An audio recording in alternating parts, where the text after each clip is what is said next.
Why the Pinstripe Bowl of 2022 was a blessing in disguise for the Gophers, and also the most pivotal game of the 2023 schedule today at Locked On Golden Gophers. Hey, You are Locked On Golden No matter what we're Gophers, going to do here, we're just going to keep rowing. your daily podcast on the Minnesota Whatever Golden turns out, however it Gophers. turns out, we're just going to keep rowing. Part of the Locked On Podcast Network, your team every day. We're just going to keep rowing, and keep rowing.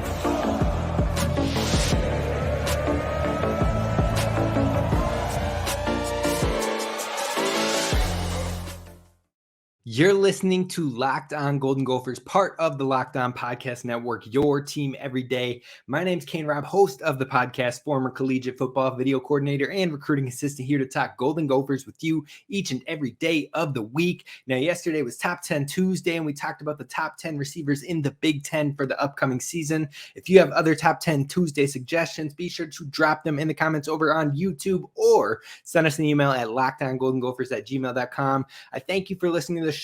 I hope you will tap in and join our Gophers community wherever you get podcasts at Locked On Golden Gophers.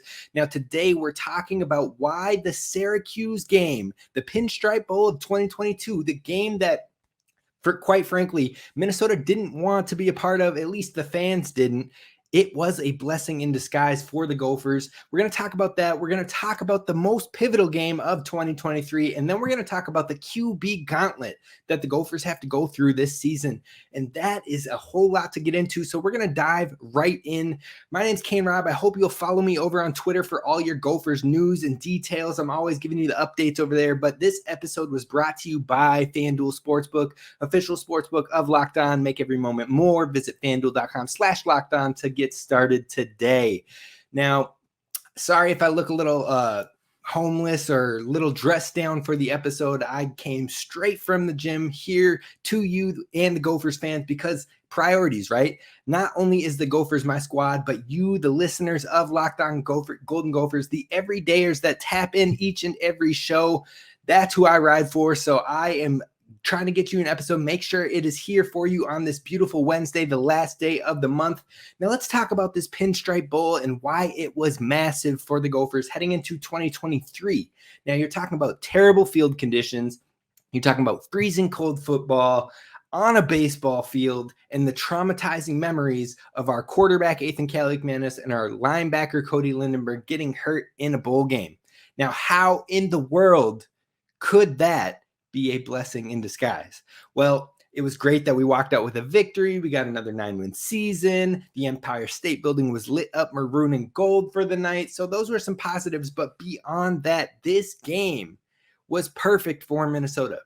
And why that is because last year, Syracuse and their defense ran a 3-3-5 defensive system that is often predicated on speed. And in that 3-3-5 system, you need to have the right athletes to run it effectively. You need DBs that can fly around, create chaos and disruption in a variety of ways. And you only really have 3 true defensive linemen on the field. So your DBs and your linebackers have to be able to hold their own and hold their own with big offensive linemen. They have to also be able to have that speed to fly around in coverage and cover on wide receivers.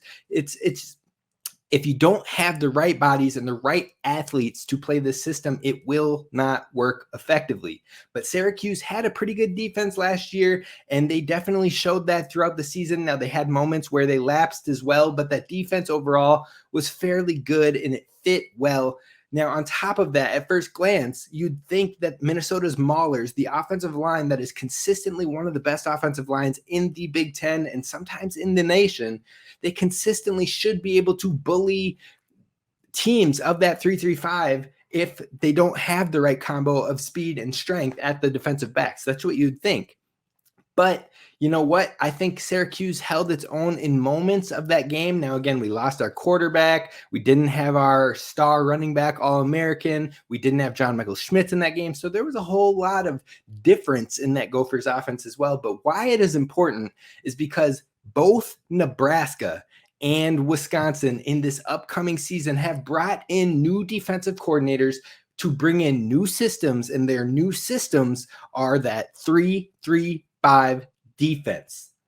coming full circle on that one. So not only did the Gophers get time to really nitpick and pick apart and game plan and scheme for the 3-3-5 system in this bowl game, in the Pinstripe Bowl, but it's helping them now in their preparations for these new defenses that they're going to see year in and year out that are coming over to the Big Ten as well. Now, not only did they get that early practice and they got to practice breaking it down and look for openings, but furthermore, Syracuse's defensive coordinator actually is the guy who left for the Nebraska job and will be the defensive coordinator for Nebraska. So this is some early prep for game one as well. It wasn't just for the bowl game. You can carry over some of the things that you found, ways you can attack that defense into game one that should give the Gophers a little boost heading into game one.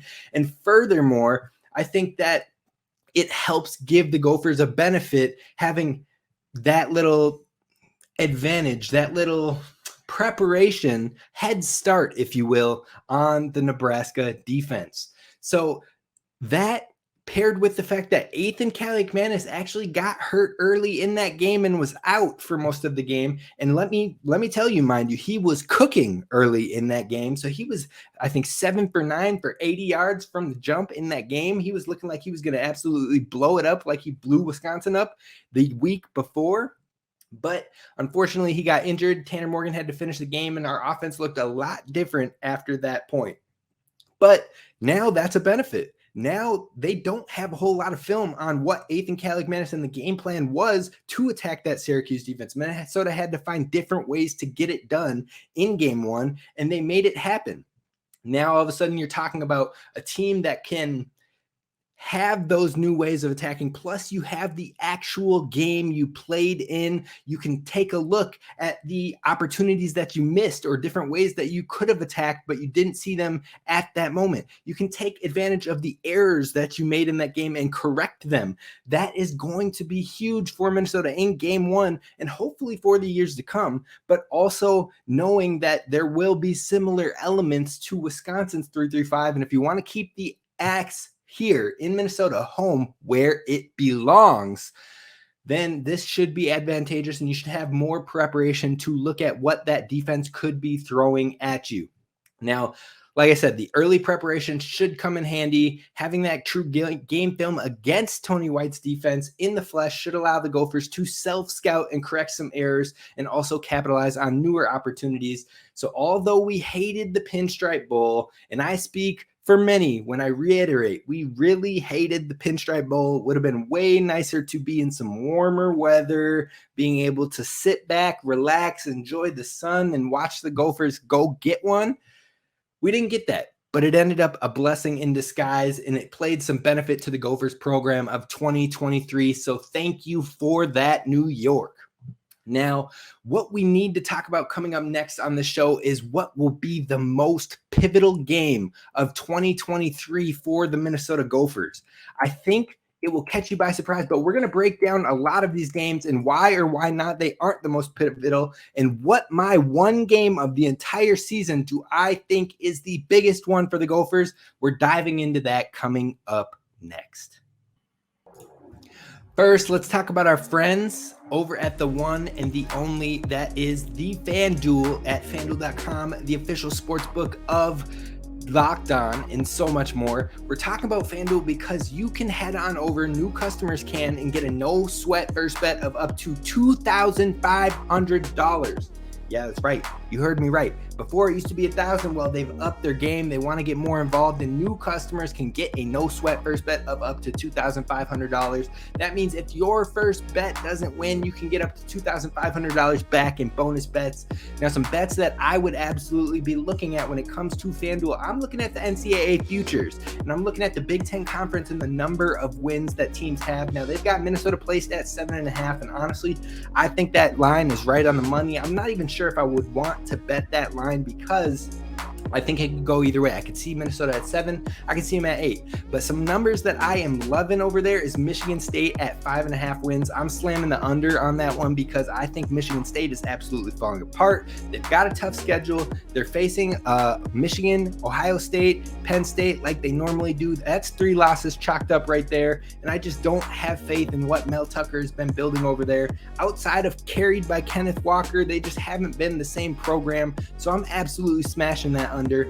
Then you look at let's see what they got Wisconsin at, because I feel like everybody's overrating Wisconsin from the jump in 2023. They got them at 8.5 wins.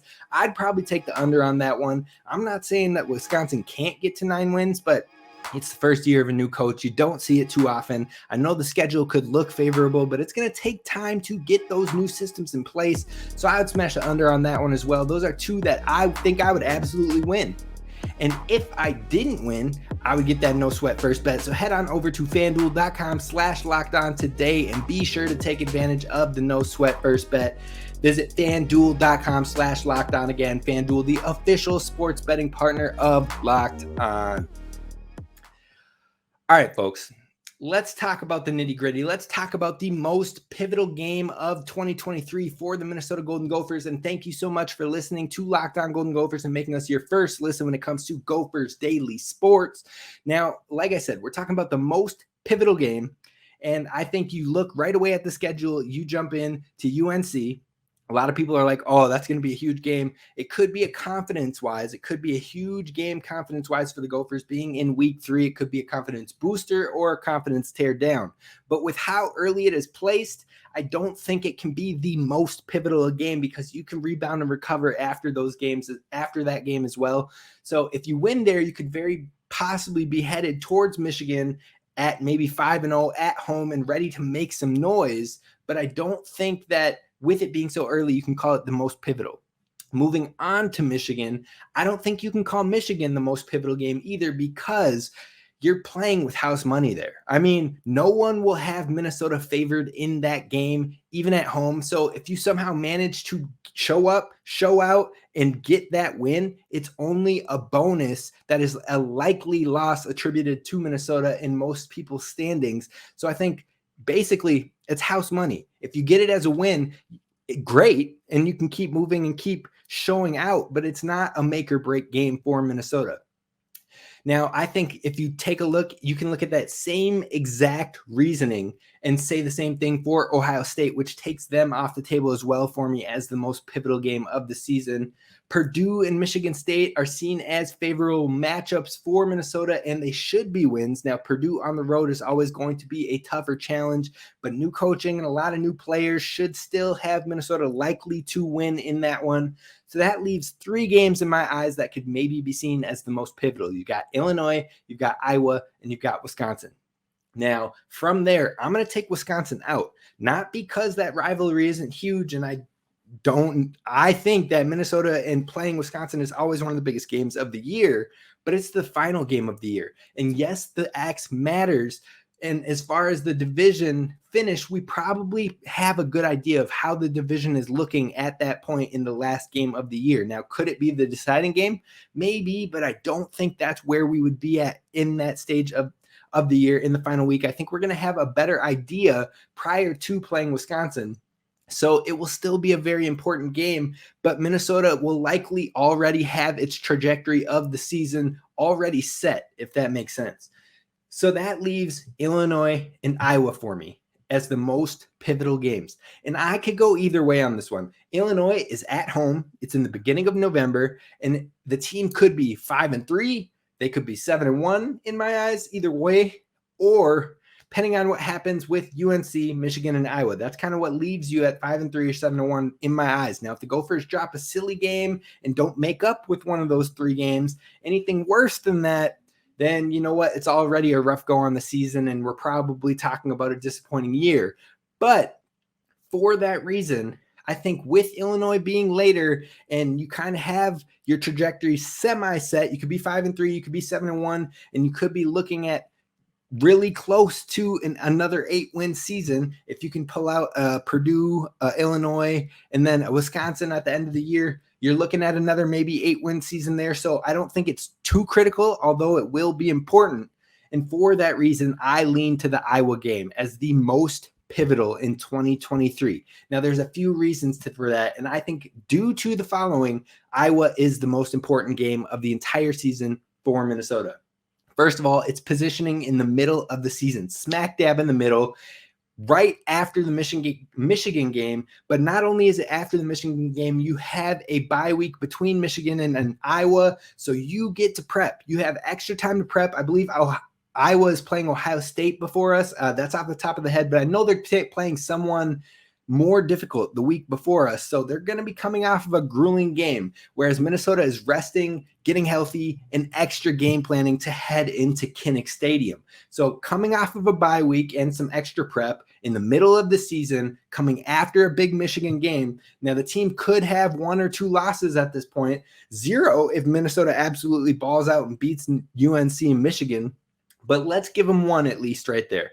So that means that if you have 1 loss and you're heading into this Iowa game, it could be a huge boost and have huge implications on the success and trajectory of the season. Now, if Minnesota has 0 losses at this point, then I would move my answer to Illinois, because even if you drop this game against Iowa, you still have ways to pick it up and really finish strong on the season. But being more realistic in that 1 to 2 loss category, I think Iowa becomes very pertinent on how successful this season is. And then you add on top of the fact that PJ Fleck still hasn't beat Iowa. He should have probably beaten them the last 2 times they played them. They basically won in every single statistical category, yet they still haven't got the dub. It's absolutely infuriating, but we know we're right there. You can taste the victory, and we just need to grab it, clench it, and bring it home. Along with that pig, man. Floyd, you need to come on home, but that adds to another reasoning of why this game is one of the most pivotal out there for Minnesota, I believe.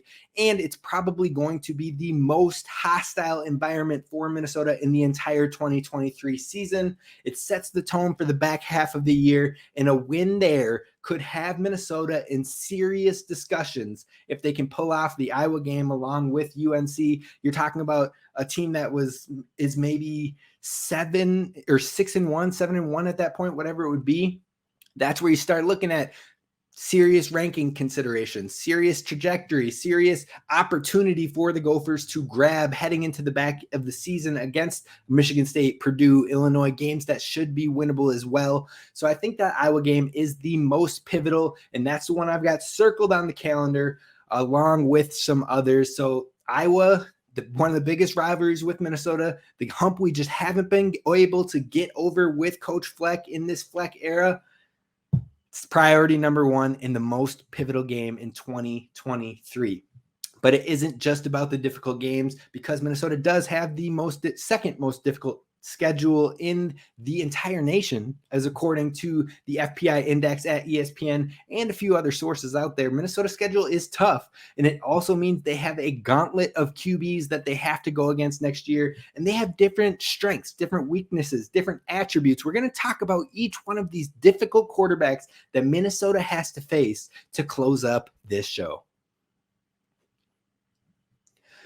All right, Gophers fans, you know what? The Big Ten has constantly been talked about as, oh, they don't have good quarterbacks. They're never doing well. The quarterbacks don't go on to do anything, blah, blah, blah. You know what? Times are changing. The Big Ten looks like it has a whole lot of new faces as the quarterbacks of these programs. And some of these SEC schools are tending to take on the leftovers that have transferred out. I'm looking at you, Peyton Thorne, over at Auburn.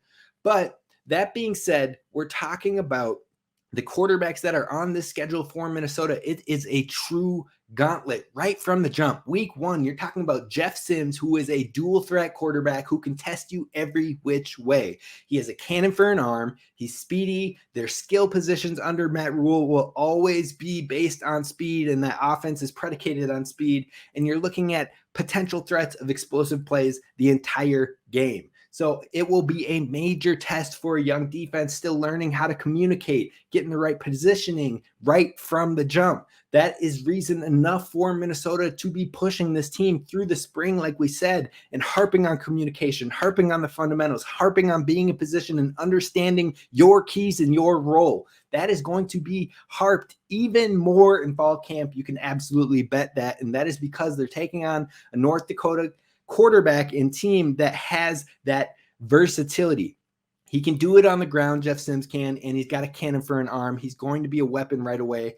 And then if you didn't get enough of that, you head into week 3 facing possibly the most challenging quarterback on the schedule in Drake May, a Heisman candidate, and rightfully so. Last year, he had 6 games of over 300 yards passing and 2 more games on top of that in the 290s, right on the verge of 300. So basically 8 out of his 12, 13 games, he had over 300 passing yards. That shows you the man can throw the pigskin. On top of that, people don't look at him as a runner, but he absolutely can be. He ran the ball for 700 yards last year and 7 touchdowns as well. So you can't just think, oh, if we can strap in and lock down on these receivers, it's Gucci, because no. Drake May is going to burn you on the ground, getting outside of the pocket and scrambling for that first down to keep his team alive. So he's got that dual threat ability, just like we said from Jeff Sims, but I believe he is more of a cerebral quarterback as well. He can scan the field. He is able to throw it on the run in the outside of the pocket. He can throw it within the pocket as well and has good pocket presence. So he can hurt you inside and out. He's good at all 3 levels, and he had major explosive play of 40 yards or more in at least 8 games last year. So it's going to be a major test for the cornerbacks of Minnesota, which has a whole lot of new faces, and this is only in week 3. So I think overall, that's probably the most challenging quarterback you're going to play on the year, but also luckily his top 2 pass catchers from last season are gone. So he'll be still trying to find the gel and a groove and a connection with his new pass catching options. So hopefully maybe they're still not fully in sync on that front being so early in the season. Then you move on week 4, Ben Bryant, he is no slouch over in Evanston with Northwestern. It's at their stadium. So, hostile territory if the fans show up. That's a big if in Northwestern right now with how that program is trending, but he was the highest PFF graded quarterback from last year within the Big Ten of the upcoming season. So he has respectable and makes respectable plays, smart plays as a quarterback, and you can't count him out. Completely different style of passer than what we'll see from Jeff Sims and Drake May. Then you move on to possibly the best quarterback in the Big Ten in the entire conference, like I said, in 2 weeks later versus Michigan. Now, in that game, you have the confidence of JJ McCarthy. He is more confident in this next year. I can absolutely believe that. He's going to see himself as the guy. He's been there. He's done that. He's won the conference. He's got to the college football playoff, and he's going to have a bitter taste in his mouth from dropping that game because the team was absolutely on his back in that college football playoff with their all-American running back having been injured, with the running game being kind of shut down, with them playing from behind. JJ McCarthy was like, look, I got this. And he threw them back into the game, but they weren't able to come out on top. He played with moxie in that game. And I think overall, you look at what he's done week after week after week, even as a true freshman in the moments he played, but especially as a starter last year, he takes care of the football as good as anybody in the country. On top of that, he has 2 of the best running backs in the country in that backfield, which it definitely plays into their strengths, the running backs do. And so that's going to be a challenge for the defense, because if the defense looks to stop the run or really schemes heavy on stopping the run, or they bite hard on a play action or what have you, JJ McCarthy could hit him over the top for some big plays and some explosive plays, some plays that could hurt. So it's going to be a real tough challenge against Michigan and JJ McCarthy once again. Then you move on to another quarterback that has the ability and came from Big Blue over at Michigan and is now with Iowa, and Cade McNamara. Absolute probably one of the best quarterback talents that Iowa has had in quite some time. He could maybe rival Nate Stanley and give Iowa more competency on that offensive end. Now, luckily, they still got Lil Ferentz over there calling the plays, which is definitely a positive for any defense playing Iowa. So a competent quarterback, some rock-solid tight ends, and wide receiver talent that could be problematic for opposing defenses if it does click. Iowa always presents problems for Minnesota. We just talked about how they are pivotal game of the entire season coming up, and stylistically, he is way different than any of the passers that the Gophers will have played so far. He is very much getting into the flow of the game. He makes his reads. He is very much a pocket passer, so it will be a different challenge, and we will need those pass rushers to really get home on him. Then you move into a weird territory on the schedule with a bunch of unknown translations to the Big Ten, or transitions, I should say, to the Big Ten, in Luke Altmaier. And whoever wins the job at Michigan State, I'm thinking it's going to be Caden Hauser, if I'm being honest. And then in Hudson Card. Now, all of these guys have had flashes in their high school times to make them highly rated, highly recruited prospects, but they haven't really truly shown anything on the field as of yet. They're a mystery box of sorts, but luckily there will be 7+ games of film on these guys out there at this point for Coach Rossi to cook up some chaos. And then you finish the season with a 5-star Ohio State quarterback, whoever they end up rolling out there. Both of those guys are 5-stars in McCord and Devin Brown. And then you've got Tanner Mordecai, a.k.a. a Lincoln Riley product, who went out and balled out at SMU and is now playing in a Longo system. So he's going to be slinging that pigskin. So overall, man, the defensive backs and the coverage of the Gophers is going to absolutely be tested this year. And there could be some barn burner scores, which we aren't really used to in the Big Ten. So it also brings into question, in my opinion, how important will time of possession be for the Gophers, or in general, if teams can sling the ball down the field in a hurry and score quickly. Time of possession might not be as critical, and that is a play style that PJ has always liked to stress. So that'll be interesting to see how important it is in the 2023 season. But that leaves you with at least 6 quarterbacks that can be a real challenge for the Gophers, and most likely 4 quarterbacks that could be playing on Sundays. There's a reason that the cornerback position has been a biggest stressed concern for me on this show since February, and this new cornerback room is going to have its hands full at every point of the season. But you got to do it one way or the other. It's show up or show out, grind, and we'll see what happens. That's all I got for you. That will do it for us here at Locked On Golden Gophers. Be sure to hit subscribe over on YouTube. Follow the podcast wherever you get them, wherever your preferred audio mechanism is. Be sure to follow along at Locked On Golden Gophers. I appreciate you. I love diehard Gophers fans, and we are talking football here at the end of May. The season will be here before we know it. Be sure to subscribe, row the boat, Sky Yuma, go Gophers, and subscribe on YouTube.